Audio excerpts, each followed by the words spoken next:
फरिश्तों की दुनिया। फरिश्ते अल्लाह ताला की नूरानी मखलूक हैं, जिन्हें उनकी असली शक्ल व सूरत में देखना नबिया कराम अलैहिस्सलाम के अलावा किसी और के लिए मुमकिन नहीं। यही वजह है कि हमारे इर्द गिर्द लातादाद फरिश्ते अपने कामों में मसरूफ हैं, मगर हमें वो दिखाई नहीं देते। अगर वो इंसानी शक्ल इख्तियार करके हमारे सामने आए तो फिर इन्हें देखना मुमकिन है। इंसान की निस्बत फरिश्ते अजीम मखलूक हैं, और उनमें भी छोटे हैं और बाज़ बड़े हैं।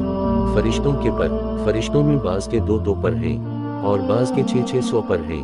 कुरान करीम में इरशाद पाक है कि अल्लाह ताला ही के लिए तमाम तारीफ़ें हैं, जो आसमान और ज़मीन का पैदा करने वाला है और 2-2, 3-3, 4-4 परों वाले फरिश्तों का अपना कासद पैगंबर बनाने वाला है। बाज़ रिवायात के मुताबिक जबराइल अमीन अलैहिस्सलाम के 600 पर देखे गए हैं और हर पर ने आसमान को घेर रखा था। उनके परों से मुख्तलिफ रंग और कीमती मोती बिखर रहे थे। फरिश्तों की कद व कामत। वो फरिश्ते जिन्होंने अरश उठा रखा है, उनके कद व कामत के बारे में सीदना अनस रज़ी अल्लाह अन्हा से मरवी है कि हुज़ूर नबी करीम सल्लल्लाहु अलैहि वसल्लम ने इरशाद फरमाया, अरश को उठने वाले फरिश्तों में से एक फरिश्ते के बारे में मुझे ये बताने की इजाज़त दी गई है, जिसके पाँव सबसे निचली 7वें ज़मीन में हैं और इसके कंधों पर अरश है। इसके दोनों कनों और कंधों के दरमियान इतनी दूरी है कि इसे तय करने के लिए परिंदे को 700 साल की परवाज़ चाहिए। वो फरिश्ता कहता है, या अल्लाह तो पाक है जहाँ भी है और जहाँ भी हो। फरिश्तों की ज़रूरियात। अल्लाह ताला ने फरिश्तों में शादी ब्याह की हाजत नहीं रखी, इस तरह इन्हें खाने पीने से भी बेनियाज कर दिया है। इसकी वजाहत कुरान मजीद में मज़कूर सीदना इब्राहीम अलैहिस्सलाम के इस वाक़े से होती है, जिसमें है कि इब्राहीम अलैहिस्सलाम के पास फरिश्ते आए तो आप अलैहिस्सलाम उनके लिए फ़ौरा गोशत लेकर आए, मगर इन्होंने उसे तनावल नहीं किया। अल्लाह ताला ने फरिश्तों को बीमारी, सुस्ती, काहली, दिक, तकलीफ, थकावट और ताहट वगैरह से महफूज रखा है। वो दिन रात फ़कत अल्लाह की अताअत में अपने कामों में मसरूफ़ रहते हैं। कुरान मजीद में बयान हवा के आसमानों और ज़मीन में जो कुछ है उसी अल्लाह का है, और जितने इसके पास फरिश्ते हैं वो इसकी इबादत से ना सरकशी करते हैं और ना थकते हैं। वो दिन रात अल्लाह की तस्बीह बयान करते और ज़रा सी भी सुस्ती नहीं करते। फरिश्ते तकरीबन आम तौर पर आसमानों में रहते हैं, जो सिर्फ अल्लाह के हुक्म से मुख्तलिफ कामों के लिए वापस आसमान पर चले जाते हैं। कुरान मजीद में एक और मकाम पर खुद फरिश्तों की ये बात मज़कूर है, हम तेरे रब के हुक्म के बगैर नहीं उतरते।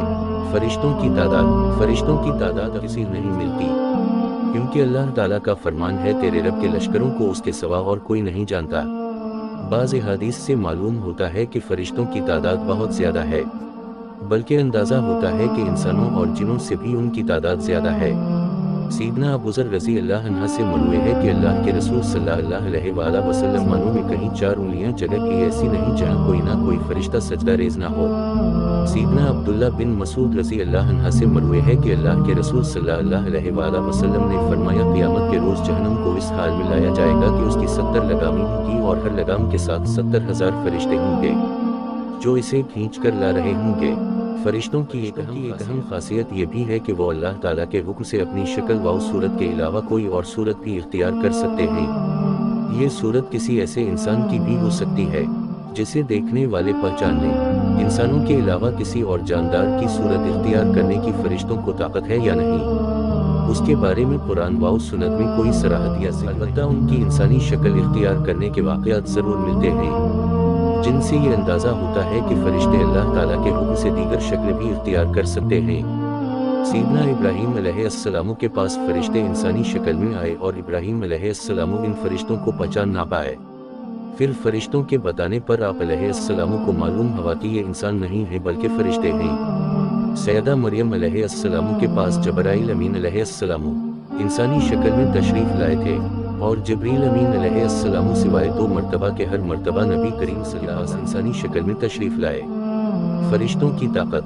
अल्लाह ताला ने फरिश्तों को इंसानों और जिनों से कई गुना ज़्यादा क़ुव्वत व ताकत। हुज़ूर नबी सल्लल्लाहु अलैहि वसल्लम ने जब ताइफ के मकाम पर वहाँ के लोगों को इस्लाम की दावत पेश की, तो आप सल्लल्लाहु अलैहि वसल्लम पर वहाँ के लोगों ने जुल्म व जबर की इंतहा कर दी और हुज़ूर नबी करीम सल्लल्लाहु अलैहि वसल्लम को लहूलुहान कर दिया।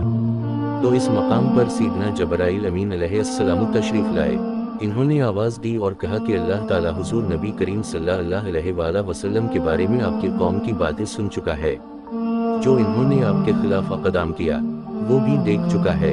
آپ کے پاس اللہ تعالیٰ نے پہاڑوں کا فرشتہ بھیجا ہے، آپ ان لوگوں کے بارے میں جو چاہیں اس فرشتے کو حکم دیں۔ اس کے بعد پہاڑوں کا فرشتہ مخاطب ہوا، اس نے حضور نبی کریم صلی اللہ علیہ وآلہ وسلم کو سلام کیا، پھر عرض کیا اللہ کے رسول آپ جو حکم دیں گے میں اس کی تعمیل کروں گا، اگر آپ چاہیں تو میں دونوں طرف کے پہاڑوں کو ان پر لا کر ملا دوں جن سے یہ پس جائیں گے۔ اسی طرح جبرائیل امین علیہ السلام کی قوت و طاقت کے بارے میں قرآن مجید میں ہے، انہیں حضور نبی کریم صلی اللہ علیہ وآلہ وسلم کو زبردست طاقت والے فرشتے نے سکھایا ہے جو زوراور ہے۔ فرشتوں کا نظم و ضبط، فرشتے اپنے ہر کام میں نظم و ضبط کی پابندی کرتے ہیں، جس میں کسی قسم کی کمی بیشی یا سستی اور کاہلی وغیرہ کا مظاہرہ نہیں کرتے۔ جن فرشتوں کی جب اور جہاں ڈیوٹی شروع ہوتی ہے وہ اس وقت وہاں پہنچ جاتے ہیں اور اسے احسن طریقے سے سر انجام دیتے ہیں۔ فرشتوں کی موت، جس طرح انسانوں کی پیدائش اور موت کے مختلف مراحل ہوتے ہیں، فرشتوں کے لیے یہ مراحل نہیں ہیں، یعنی دنیا میں نئے انسان پیدا ہوتے ہیں اور پہلے موجود انسان فوت ہوتے رہتے ہیں، لیکن اس کے برعکس جب اللہ تعالیٰ نے فرشتوں کو پیدا کیا ہے تب سے وہ زندہ ہیں اور قیامت قائم ہونے تک جب تک اللہ پاک چاہیں گے وہ زندہ رہیں گے، تب تک اللہ تعالیٰ کی طرف سے انہیں جو ذمہ داریاں دی گئی ہیں انہیں سے وہ پورا کرتے رہیں گے، لیکن جب قیامت آئے گی تو یہ فرشتے بھی موت سے دوچار ہوں گے، پھر ایک ایسا وقت آئے گا جب کائنات میں اللہ تعالیٰ کے علاوہ کوئی چیز زندہ نہ رہے گی۔ اسی صورتحال کو قرآن مجید میں اس طرح بیان کیا گیا ہے، زمین پر جو ہیں سب فنا ہونے والے ہیں، صرف تیرے رب کی ذات جو عظمت اور عزت والی ہے وہی باقی رہ جائے گی۔